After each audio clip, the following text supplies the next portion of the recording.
আসসালামু আলাইকুম everyone, welcome to Sharmin's রান্নাঘর। আজকে আমি আপনাদের জন্য একটা ড্রিঙ্কসের রেসিপি নিয়ে হাজির হলাম। আর সেই ড্রিঙ্কসটা হলো টকঝাল মিষ্টি আনারসের জুসের রেসিপি। এই গরমে এক গ্লাস এরকম ঠান্ডা জুস কিন্তু আমাদের শরীর ও মনকে অনেকটা তৃপ্তি যোগাবে। খুব সহজেই কিন্তু নিমিষে এই ড্রিঙ্কসটা তৈরি করতে পারেন। তো আমি কিভাবে করেছি আমি আপনাদের সাথে শেয়ার করব। আপনার তার জন্য পুরো ভিডিওটা দেখতে হবে। তো কথা না বাড়িয়ে শুরু করছি আমি কিভাবে করেছি। তার জন্য প্রথমে আমি দেখেন এখানে একটা আনারস নিয়েছি।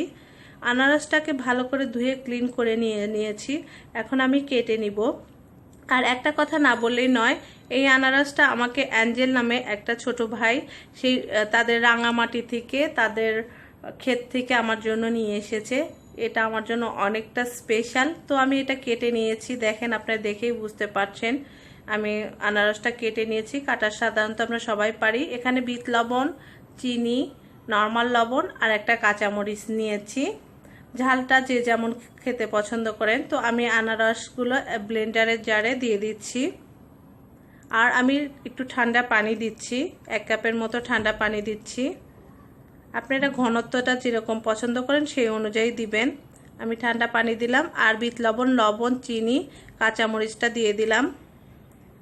সবগুলো উপকরণ একসাথে দিয়ে এখন আমি ব্লেন্ড করে নিচ্ছি। ততক্ষণ পর্যন্ত করব যতক্ষণ দেখব সব কিছু মিশ্রণ ঠিকভাবে মিশে না যায়। তো দেখেন আমার পারফেক্টলি হয়ে গিয়েছে। এখন আমি গ্লাসে সার্ভ করে নিচ্ছি। তো আমি সার্ভ করে নিচ্ছি।